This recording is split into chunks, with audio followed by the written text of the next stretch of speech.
കോഴിക്കോട് കോടഞ്ചേരി പതങ്കയത്ത് DFOയെ ജനപ്രതിനിധികളുടെ നേതൃത്വത്തിൽ തടഞ്ഞു.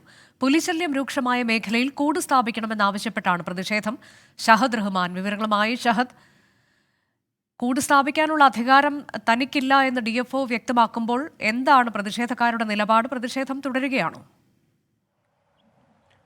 കൂട് സ്ഥാപിക്കാൻ അധികാരമില്ല എന്ന് DFO പറയുമ്പോൾ അത്തരത്തിൽ അധികാരമില്ലാത്തവരൊന്നും തന്നെ ഇങ്ങോട്ട് വരേണ്ട എന്നുള്ളതാണ് ജനപ്രതിനിധികളുടെയും ഒപ്പം തന്നെ നാട്ടുകാരുടെയും ഭാഗം. കാരണം അത്തരം കാക്കിയിട്ട ആളുകളൊന്നും തന്നെ ഇങ്ങോട്ട് വരണ്ട എന്ന കാര്യം പറഞ്ഞുകൊണ്ടാണ് DFOയെ തടഞ്ഞിട്ടുള്ളത്. പിന്നീട് പോലീസ് എത്തിയാണ് ഈ ഒരു സ്ഥിതി ശാന്തമാക്കിയിട്ടുള്ളത്. ഇവരുമായിട്ട് സംസാരിച്ചു, ഈ ജനപ്രതിനിധികളുമായിട്ട് DFO ഉൾപ്പെടെയുള്ള ആളുകൾ സംസാരിച്ചു. പിന്നീട് DFO ഇതുമായി ബന്ധപ്പെട്ട് അപേക്ഷ സമർപ്പിക്കാം എന്ന ഒരു കാര്യം, അല്ലെങ്കിൽ അത്തരത്തിൽ ഒരു കാര്യം ബന്ധപ്പെട്ട അധികാരികളുടെ ശ്രദ്ധയിൽപ്പെടുത്താം എന്ന് പറഞ്ഞതിന് ശേഷമാണ് ജനപ്രതിനിധികൾ ശാന്തമായിട്ടുള്ളത് എന്നുള്ള കാര്യമാണ് നിലവിൽ നമുക്ക് ലഭ്യമാകുന്ന വിവരം. നമുക്കറിയാം, കഴിഞ്ഞ കുറച്ചധികം ദിവസങ്ങളായി ഈ മേഖലയിൽ പുലിയുടെ സാന്നിധ്യം കാണുന്നുണ്ട്. കഴിഞ്ഞ ദിവസം CCTV ദൃശ്യങ്ങളിൽ ഈ പുലി പതിയുകയും ചെയ്തിട്ടുണ്ട്. അത്തരത്തിൽ ആ നാട്ടിലുള്ള മുഴുവൻ ജനങ്ങളും വലിയ രീതിയിലുള്ള ഭീതിയിലാണ് കഴിയുന്നത്.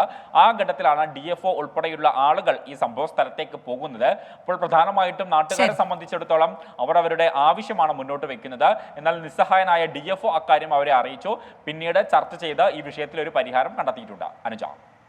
ശരി, കോഴിക്കോട് കോടഞ്ചേരിയിലാണ് പുലിശല്യത്തിൽ ഉടനടി കൂട് സ്ഥാപിക്കണമെന്നാവശ്യപ്പെട്ടുകൊണ്ട് നാട്ടുകാർ പ്രതിഷേധിച്ചത്.